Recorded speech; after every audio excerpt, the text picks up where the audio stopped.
है आपका एचओजी में जो ट्रांसफार्मर लगते हैं जो 100 वीए के हैं। अभी तो 100 वीए का ये ट्रांसफार्मर है, लेकिन अब जो है इसकी जगह जो है 200 वीए का ट्रांसफार्मर लगना स्टार्ट हो गया है, जो आपका जो है 750 वोल्ट को 415 देखे।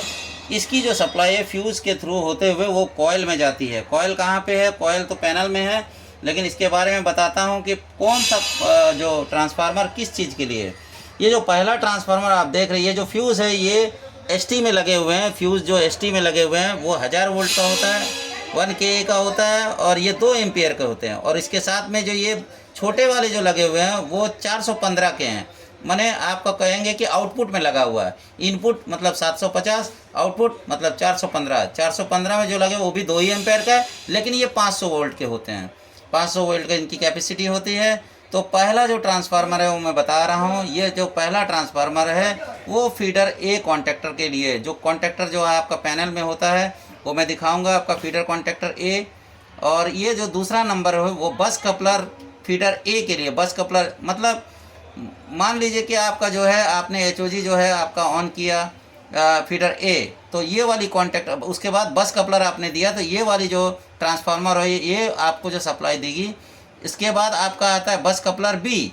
बस कपलर बी मतलब अगर आपने फीडर बी को ऑन किया उसके बाद बस कपलर दिया तो ये वाली जो है ट्रांसफार्मर जो है कॉन्टैक्टर को सप्लाई देगी। इसके बाद आपका 4 नंबर है, ये फीडर कॉन्टैक्टर बी के लिए है। फीडर कॉन्टैक्टर बी के लिए ये जब एनर्जाइज होगी तो ये फीडर कॉन्टैक्टर बी जो है आपका ऑन हो जाएगा।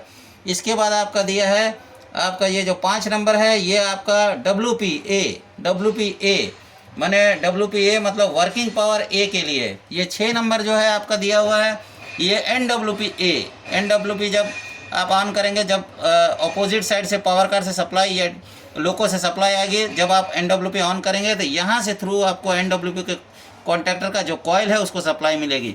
उसके बाद आपका WPB मतलब आपका जो बी फीडर है NWPB या WPB है वो ऑन होगा, तब जाकर ये जो है ये सप्लाई कॉयल को कॉन्टैक्टर के कॉयल को सप्लाई जाएगा और कॉन्टैक्टर एनर्जाइज होगा। उसके बाद हो गया आपका NWPB मतलब जब आपका उस अपोजिट साइड से जो है आपका जो डीजी साइड फीडर बी आएगी, तब ये वाला जो है NWPB आपका एनर्जाइज होगा। और ये बाकी लास्ट के 2 जो आपके दिए कॉन्टैक्टर दिए हुए हैं ये HOG के लिए है, HOGA HOGB, ये दोनों दिए हुए हैं HOG के लिए। जब आपका सप्लाई HOG में आएगा उस समय के लिए आपको दिया गया है। तो ये आपका पूरा जो है क्रमवाइज मैंने बता दिया आपको 10 कॉन्टैक्टर के बारे में। तो ठीक है, धन्यवाद। चलिए।